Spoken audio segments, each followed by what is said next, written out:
Welcome to the Hopcast. I'm your host, Jeff Sherman, and I'm on board Milwaukee streetcar, the Hop.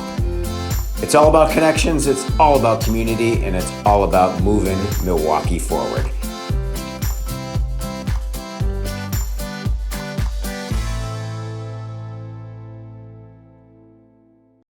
So today, we have a wonderful guest, Corry Biddle, who is Vice President of Community Affairs at the MMAC, the Metropolitan Milwaukee Association of Commerce, and also Executive Director of Fuel Milwaukee, a group that's near and dear to my heart and really to the entire Milwaukee community. She's the perfect guest to talk about community, connections, and really powering Milwaukee forward. So let's hop right to it. Yay! Corry, thanks for coming. Thanks I appreciate it. It's fun. Yes, indeed. It's a great day. Sun shining and beautiful. It's wonderful.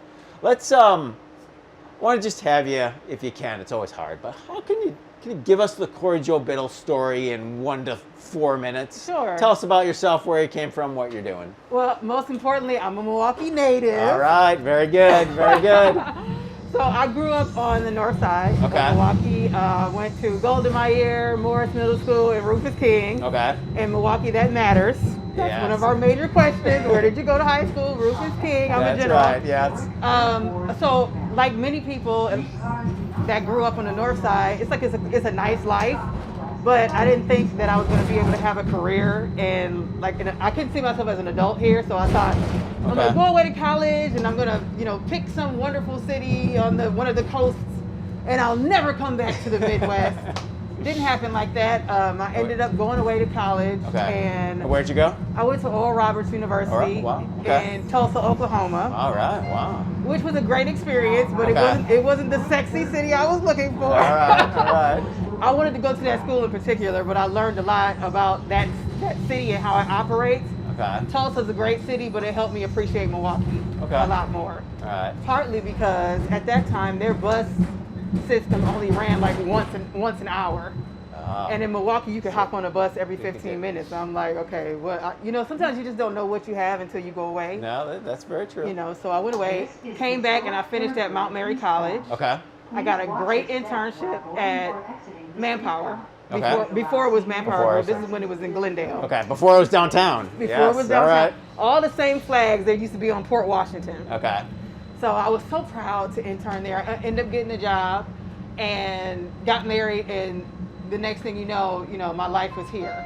So I've been championing Milwaukee ever since I came to MMAC and Fuel. Okay. Because once I started to work for Fuel, I really had a chance to explore Milwaukee in a way that I hadn't. Our city is segregated, so sometimes people just kind of stay. I grew up on the north side. Right. I might come downtown for Summerfest, maybe African World Festival, but for the most part, we stayed on the north side. So I didn't really know all that Milwaukee had to offer until I started working for Fuel. And I'm like, I'm also the president and a customer, because it really did work on me. So. Yeah, very good. We'll talk a little bit about Fuel Milwaukee and the mission of the organization and kind of the day-to-day for you. Yeah, our job in short is to make people fall in love with Milwaukee. So half of our members are not from Milwaukee originally. Okay. The other half are natives, and all of them are professionals that love their jobs, are really passionate about the work they do. But our focus is to make sure that Milwaukee is not just a place that they live, but a place that is really home, and that they feel plugged into, that they feel a part of the fabric of, that they're really passionate about being a Milwaukeean. So we do that through engagement. Help them engage with other people, help them engage with Milwaukee's built environment, all of our spaces, our history, the wonderful brands and the people and the companies that make us a distinct place in the world. So lots of events, lots of conversation, lots of networking, lots of historical and relevant social information that really make people proud to be a part of Milwaukee. Good. Can you give us one of your most recent events? Can you just talk it through? Obviously, probably a little different in the COVID era, online versus in person. But talk about a recent event and. So now we're doing lots of virtual things. So again, a lot of what we do is about connecting people, and we have a wonderful series called Race Bridge, which attracts a multicultural, multiracial audience that comes together to talk about what would have been really tough topics for us to broach in the past. People are a little bit more open to talk about race racism, belonging, inclusion. We've had a year-long series of, anywhere from 300 to 700 people showing up for these conversations. And it is about Milwaukee in that we're trying to learn how to relate to each other and make sure that the sense of belonging in Milwaukee is where it should be. And it takes all of us to make that happen. Yeah. So Race Bridge is one of our big programs right now. We always have professional development, volunteerism, lots of other stuff, but we're really kind of touting Race Bridge right now because that's where everybody's mind Good. is. Yeah. Building bridges and connections. I mean, that's how you do community building. That's right. I mean, obviously, that's what you do each and every day. But how do you define and optimize community building in Greater Milwaukee? Like, is it done through organizations like yours? Is it a one-on-one approach? Like, what's your feelings on community? It's got to be a combination of things. I mean, obviously, one-on-one is very important in terms of building those tight-knit, close relationships. But without organizations like the, Fuel Milwaukee, the Milwaukee, Social X, Urban League, all of these, Tempo, there's lots of different membership organizations that exist to convene people and bring us together around ideas.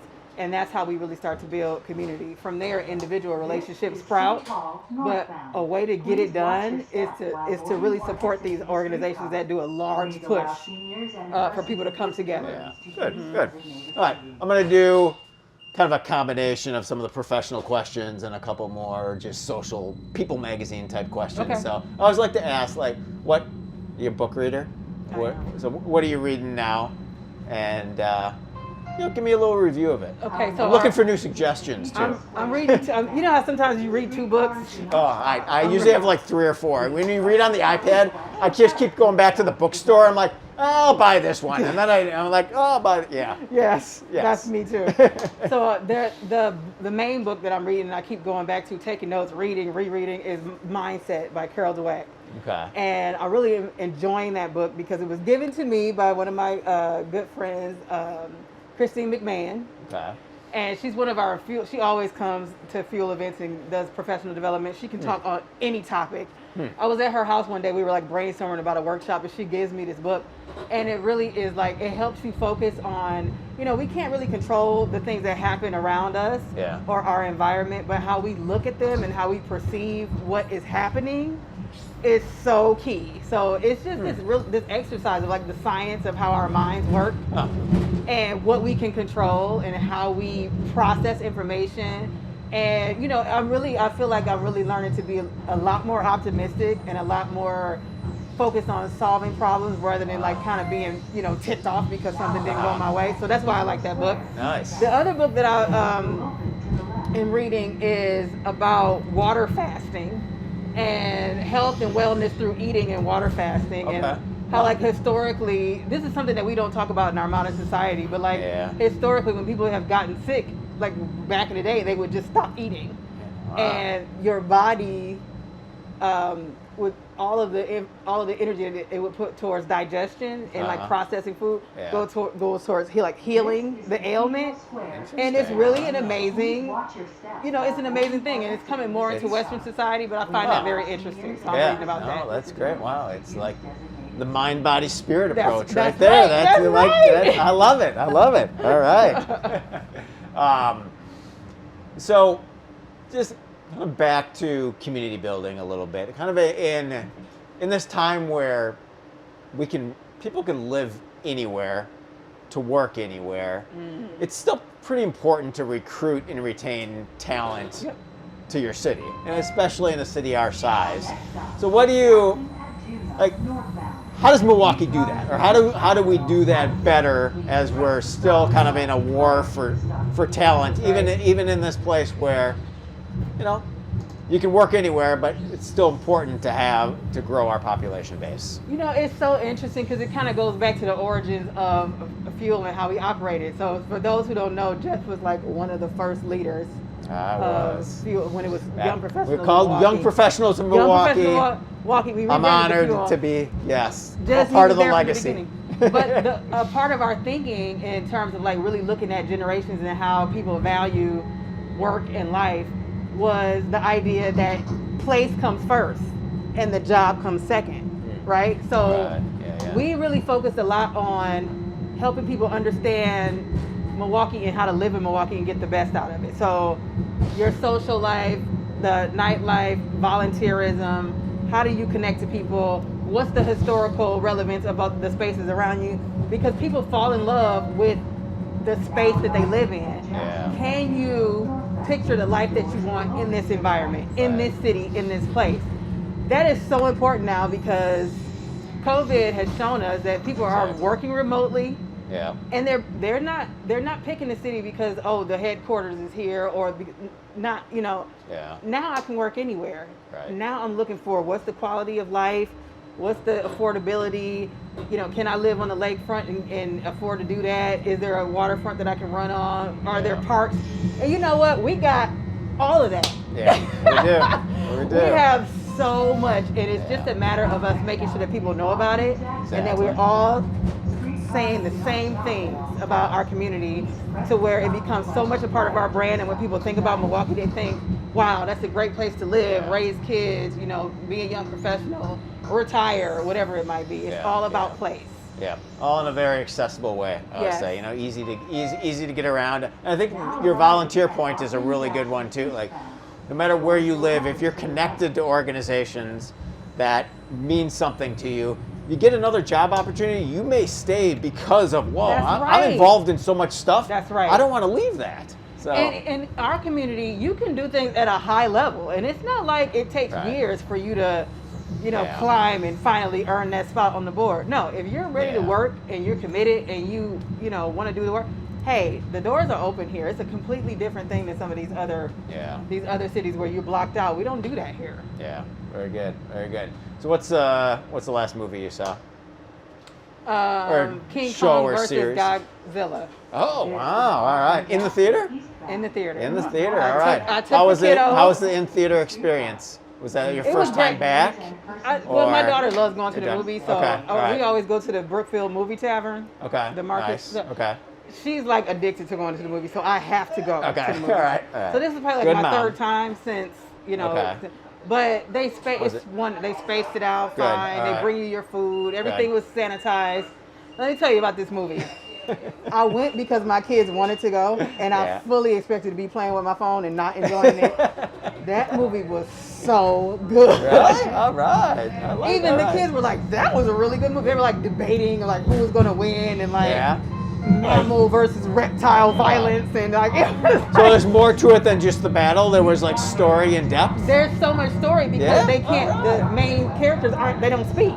Okay. So everything is expression and their backstory, and they do a really good job of like helping you empathize with this like huge lizard and this gigantic, ape, and you're like in love with both of them by the time it's over. Okay. It's like it was so good. All right. And this is I'm not a sci-fi. Girl. Okay. I'm not, but I would see that again. Okay. Yeah. Very good. All right. Put it in the queue. All it in right. the You queue. sold me. You sold me at least to be open-minded about going to see it. I love it. Whoa, look out. Let's see. I always like to ask people I talk to if you kind of have that Milwaukee magic wand, and you're able to wave it and to change one thing about our community, what would that be? Belonging. I think that feeling of belonging wherever you go, like whatever side of town you go on, any space, any environment, that sense, I want every person to have that sense of like authentic and organic belonging. I am a part of this environment. I belong here. It's not the same without me. People want me here. Right. That feeling. Some places you go to and it feels that way, and once you know that feeling, it's like you can't do without it. And the thing is, if you have one experience that's not that, or that's anything less than that, it can really hamper your ability to feel free or feel like a part of a community. Yeah. But we gotta make sure everybody belongs. Yeah. That's good. That's good. All right. And then finally, I love to get people's definition of success. So, Corry Joe, define success. Success for our community. It's open-ended, however you want to go. however you want to go. So, okay, being the mind, body, spirit Yeah. girl that I am becoming since quarantine, I'm just thinking a lot about the ideas of how we can bring our realities, bring our ideas to reality. I mean, even we were just talking about the idea of having a business and like seeing it come to fruition, and just any idea or dream that you have and actually being able to actualize it and make it happen. I just feel like every person has a dream inside them. And to me, success in our community is like have a community full of people who can actualize their dreams. And they don't just stay dreams, you know, like people aren't afraid to say what they want to do, or like, and they believe that they can actually have it happen. Yeah. Sure. So that's the hop. It's gotta That's work. the hop. It's gotta move. You gotta drive. That's right. You can dream, but you gotta still drive. You gotta dream and drive. That is move. success. Dreaming and driving. That's how I define success. But yeah, that's what it is. Being able to dream and drive and make it actually happen. There you go. All right, that is a fitting closing. Thank you so much for joining us on the Hopcast. Corry Joe Biddle from Fuel Milwaukee and the MMAC. Get on the hop and keep moving Milwaukee forward.